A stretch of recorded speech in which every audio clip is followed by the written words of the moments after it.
Hey, welcome to Cute Things by Rebecca. I am Rebecca, and today we are going to make a cute little key keeper. I'm going to show you how that's done. These are the supplies that we'll need to get started. I have just some scraps. I have them cut at 4 by 5. And for my little tab, I have just some, 2 by 2 squares for the little tab.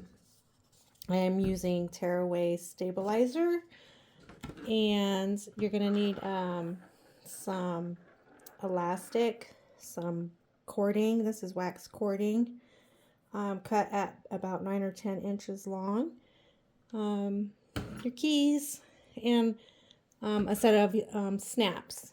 I'm going to dress it up a little bit with an eyelet and some other things, and I will show you how cute they will turn out. I'm excited about this one. I think you'll love it. So let's get started. The first thing on the machine is a placement step. So let's go ahead and run step 1. I'm going to do that now, and I'll show you what that looks like. Okay, so here's the placement step. There's nothing wrong with the file or the design. My machine does not like black bobbin, and I'm using black bobbin, so I'm sure it'll give me fits, but I want black on both sides. So now that you have your placement steps, go ahead and take your main front and place it over the entire design. I'm making my tab a different color, so the next step on the machine will tack this down. So step 2 on the machine is going to tack this down.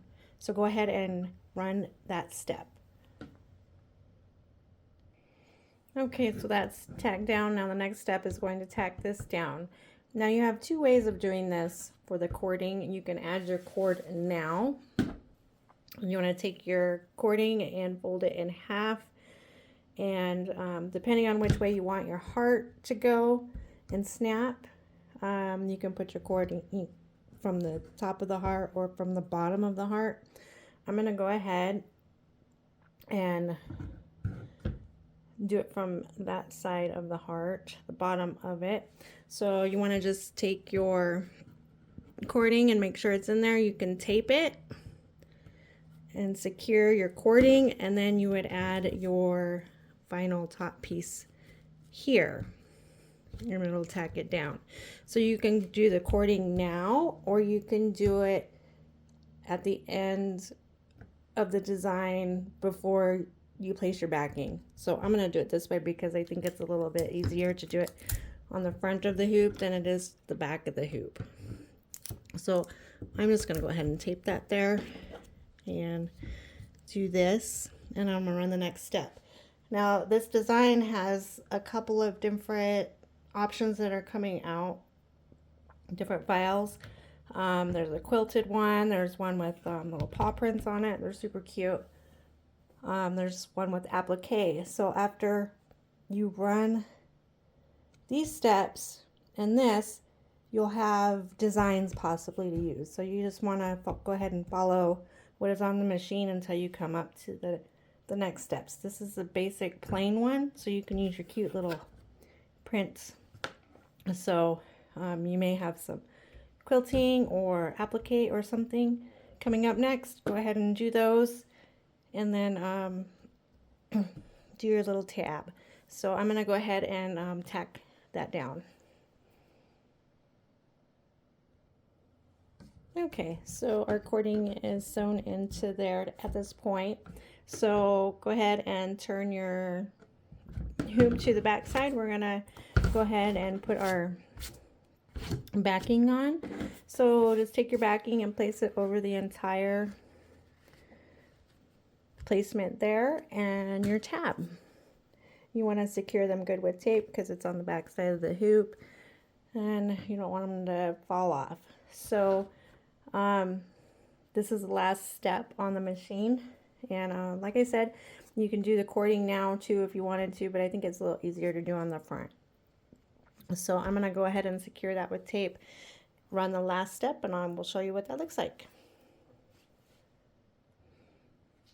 Okay, so we're all done with the machine. So everything is cured.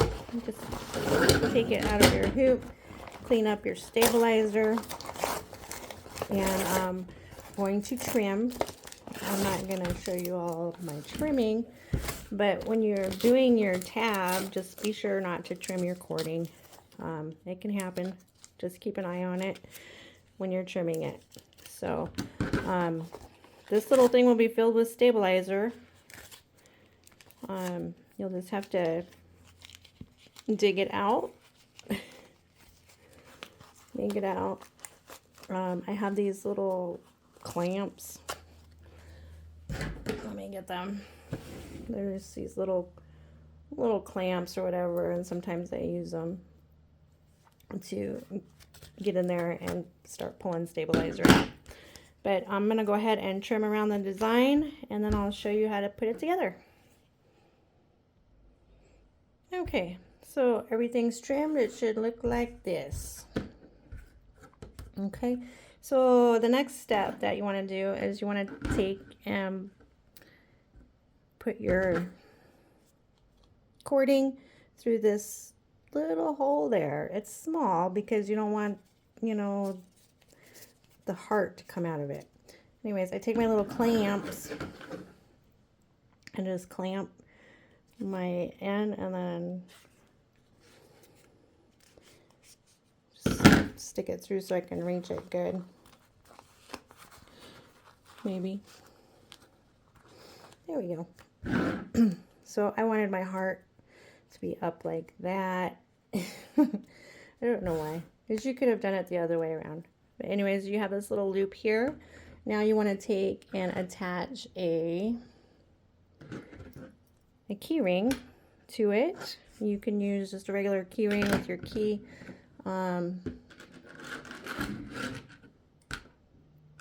Little hooks. That one might be kind of fun. A little hook, or even little smaller little key rings. I'm going to go ahead and attach this real quick. It's my little loop there.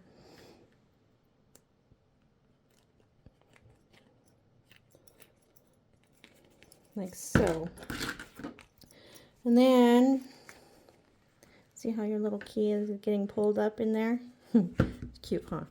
Anyways, you want to take and we're going to put snaps on it. So these snap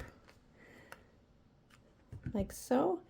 And I forgot to mention though, if you don't have the long prong snaps, you might want to use for your backing of the heart like an Ollie Fun or something a little bit thinner, because the bulk of 2 pieces of vinyl can be a little tricky for those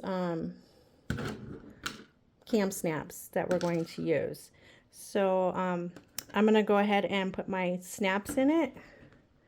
Probably right there. I'm going to go find my little pokey thing. I don't have it sitting out at the moment. I'm going to go get that, and I'll show you what it looks like with the snap in.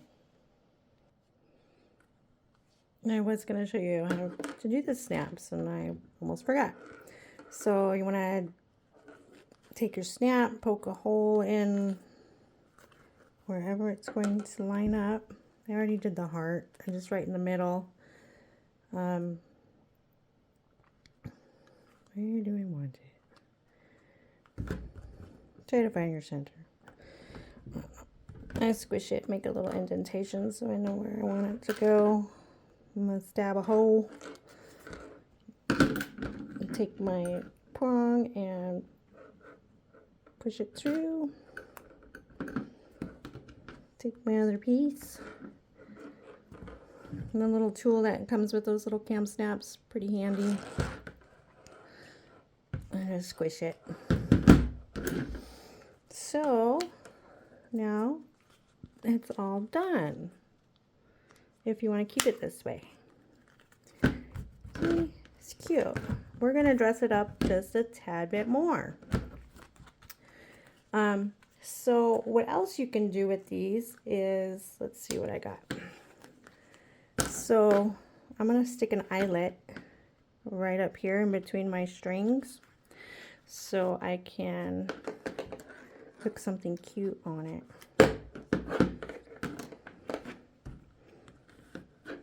But I want to do it in between there.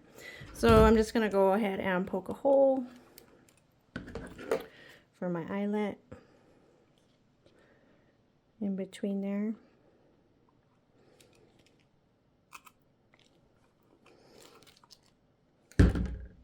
And hopefully we didn't cut my string. I didn't. Yay, okay. So be careful of that. Grab your little eyelet.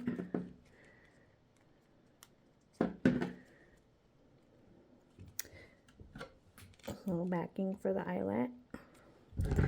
And then go ahead and smush it.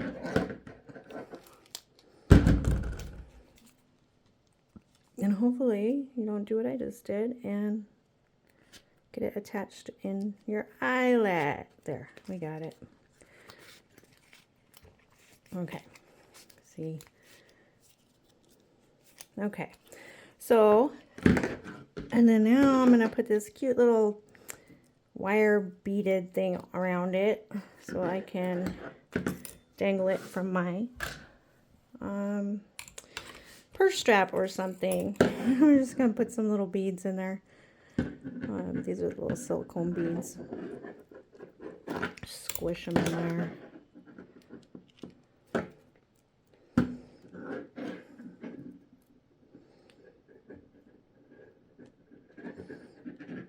Tighten it real good. Yeah, maybe that wasn't such a good idea. Anyways, it's supposed to be cute and functional, but I don't know if I made it functional now. But it's going to hang it from my purse strap or something, so I always have them handy. But you just tuck your little keys in there. And look, see? I already broke my thing.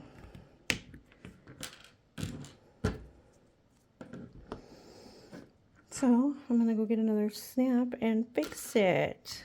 I usually use Ollie-Fun on the back of mine, but I wasn't even thinking about it when I made that.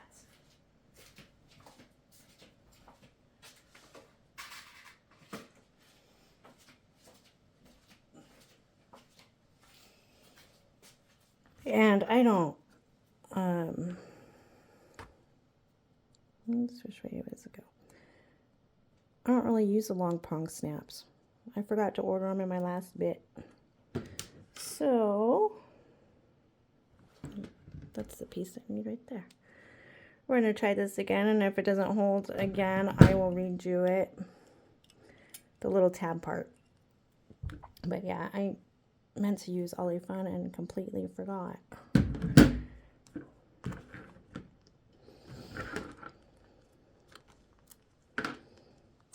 There we go. So you can do that with it. You could maybe just put a little key ring in the eyelet area or something. You can put a key ring on your cording there. So you have extra, like if you don't want this little thing. I'm just going to show you all kinds of ways to do it. You can put your little key ring through that if you wanted it to. So you have a little dangle. I wonder if it'll fit through here. Yeah, like that. So all kinds of little cute ways you can dress these up. See, it broke again. I'm gonna have to change it to Ollie-Fun. So when you don't use long prongs, that's what happens. Anyways, I should make a new video because this one turned out to be a little flop, but I don't think I'm gonna because I'm not perfect and I make mistakes, and this is what happens when you don't think clear sometimes. Anyways, I hope you like these little key keepers. They really are quite quick and fun to do, and I think they're going to be a good hit at the shows, you know, at the craft fairs. So go ahead and get yours going and then show me in the group. That would be awesome. Anyways, thanks for watching. Okay, so I went ahead and just went and made another one real quick, super quick. Like, I fixed my little tab. See, I put some Ollie Fun on it. So hopefully that'll prevent from breaking my tabs. I've never had a problem using Ollie Fun. So now it's more functional. I went ahead and put in a little eyelet on the side of the string so it's more functional that way. I don't know, I just like these little things with the beads. They're popular right now, and they're fun. Anyways, so that is the cute little key keeper for your bag, whatever you want. Anyways, we have success. Thanks for watching.